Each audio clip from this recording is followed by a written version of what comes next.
இன்று இதமான காலை தென்றலில் அனைத்து அன்பு உள்ளங்களுக்கும் என் இனிய காலை வணக்கம். இன்று ஒரு குறள். அதிகாரம் 4 அரண் வலியுறுத்தல். குறள் எண் 35. அழுக்காறு அவா வெகுளி இன்னாச்சொல் நான்கும் இழுக்கா இயன்றது அறம். தெய்வப்புலவர் திருவள்ளுவர் பொறாமையும் பேராசையும் கோபமும் கடுஞ்சொற்களும் ஆகிய இத்தகைய குணங்களை தவிர்த்தாலே அவன் அறம் சார்ந்தவன் என்று சொல்லுகிறார். அதாவது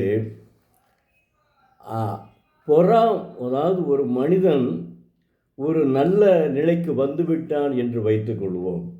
அதை பார்த்து இன்னொருவன் பொறாமைப்பட்டு அவன் போல நாமும் வர வேண்டும் என்று போட்டி போட்டு முயற்சி செய்ய வேண்டும். அதை விட்டுவிட்டு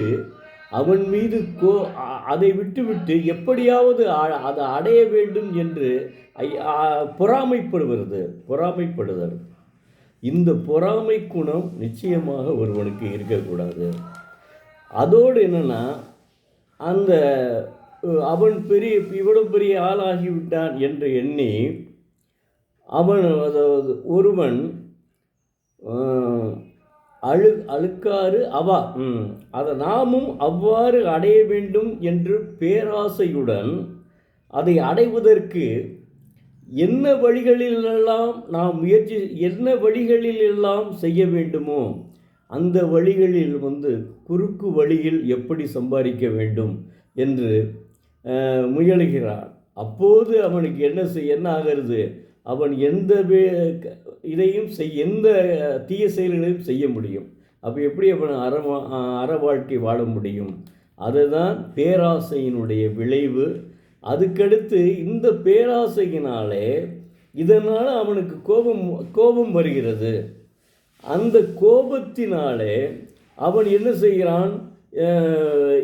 ஒருவனை பிறர் மனம், அதாவது இந்த சினத்தினால் பிறர் மனம் புண்படியாக ஒரு கெட்ட சொற்களை பேச வேண்டிய சூழ்நிலை ஏற்படுகிறது.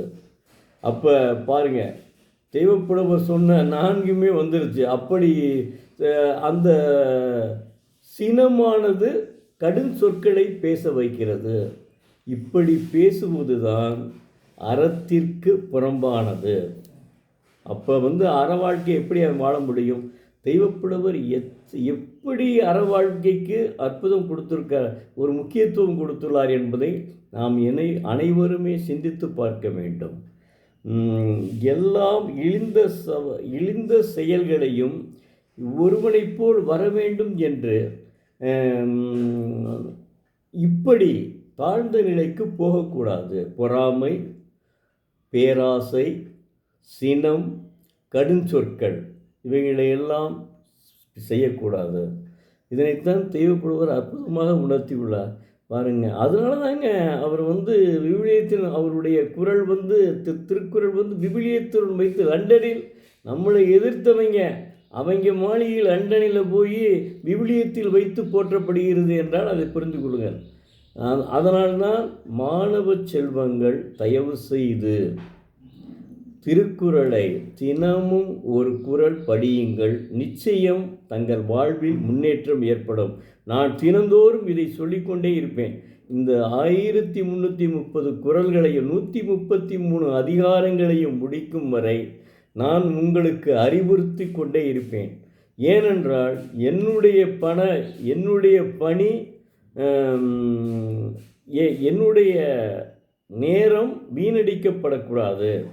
பணி செய்து கிடப்பதே, அடுத்தவர்களுக்கு பணி செய்து கிடப்பதே என்ற ஒரு நோக்கத்தில்தான் நான் வாழ்ந்து வருகிறேன். கடைசி வரை இதை நான் சொல்லிக்கொண்டே இருப்பேன்.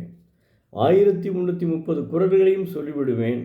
தயவுசெய்து மாணவர்கள் என்ன ஆக வேண்டும் என்று எண்ணுகிறீர்களோ, ஏனென்றால் அப்துல் கலாம் அப்பவே சொல்லியிருக்கார். ஆப்பேஜே அப்துல் கலாம், முன்னாள் ஜனாதிபதி மரியாதைக்குரிய ஆப்பாஜே அப்துல் கலாம் அவர்கள் ஏற்கனவே பேசி ஒரு கடைக்கோடியிலே பிறந்த ஒரு மனிதருங்க. வழியில்லா தன்னுடைய அக்கினி சிறகுகள் படிங்க. தயவுசெய்து இதையும் படியுங்கள். கொஞ்சம் நேரம் கிடைக்காத, இப்போ சனி ஞாயிறு லீவு இருக்கும்ல, ஞாயிற்றுக்கிழமை, அப்போ என்ன செய்யுங்கன்னா அக்கினி சிறகுகள் இந்த புத்தகம் இப்போ புத்தக திருவிழா நடைபெற இருக்கிறது 5ஆம் தேதியிலிருந்து 15ஆம் தேதி வரைக்கும். அதில் போய் நீங்கள் என்ன செய்யுங்கன்னா அந்த இதை வாங்குங்க, அக்கினி சிறகுகளை வாங்குங்க, தள்ளுபடி விலைக்கே போட்டிருப்பாங்க. அக்கினி சிறகுகளை வாங்கி படியுங்கள். நிச்சயமாக ஆப்பாஜே அப்துல் கலாம் மாதிரி தாங்களும் முன்னேற முடியும். அதில் மாற்றமே கிடையாது. நீங்கள் எழுதி வேணால் வைத்துக்க சொல்ல, டைரியை மெயின்டைன் பண்ணுங்கள். ஒரு போர்க்களத்திலே இரண்டாம் போர்க்களத்தில் நினைக்கிறேன், அதில் ஒரு பெண், சும்மா ஒரு 5ஆவது 6ஆவது படிக்கக்கூடிய ஒரு பெண் தினந்தோறும் டைரி எழுதிட்டு இருந்துச்சான். அந்த டைரியில் என்ன சொல்லியிருக்கா அப்படின்னா, இன்றைக்கி இந்த போர் வந்ததுனால என்னுடைய அப்பா இறந்து விட்டார், என்னுடைய அம்மாவை இழந்து விட்டேன், என்னுடைய அக்காவை இழந்து விட்டேன், அண்ணனை இழந்து விட்டேன், நான் மட்டும் தனியாக இருக்கிறேன் என்று அந்த டைரி மட்டும் கிடைச்சிருக்கு. அந்த பொண்ணு பொழைச்சிக்கிடுச்சுங்க. ஆனால் அந்த டைரி கிடச்சிருச்சு. அதை வச்சு தான் பேசுகிறாங்க. அந்த புத்தகம் இருக்குங்க. புத்தக திருவிழா போய் பாருங்கள். எனக்கு நேம் தெரியல, இப்போ எனக்கு அதனுடைய பெயர் தெரியவில்லை. இதே மாதிரி அந்த பெண் எவ்வளவு கஷ்டப்பட்டு அந்த பெண் எழுதிய டைரி தினந்தோறும் எழுதப்படுங்கள். நிச்சயம் உங்கள் வாழ்க்கையில் ஒரு முன்னேற்றம் ஏற்படும். அப்போ நான் இப்படி பேசினேன் அப்படின்றத கூட நீங்கள் எழுதுனீங்கன்னு வைங்க, உங்களை அறியாமலேயே உங்களுக்கு ஒரு இது வரும். இப்போ எல்லாரும் அழிஞ்சிட்டாங்க, அந்த டைரி மட்டும்தான் அந்த போருக்கு காரணம் இவ்வளவு மோசமாக இருந்திருக்கேன்னு தெரிய வருகிறது. நன்றி, வணக்கம். நாளை மீண்டும் ஒரு குரலை பார்ப்போம்.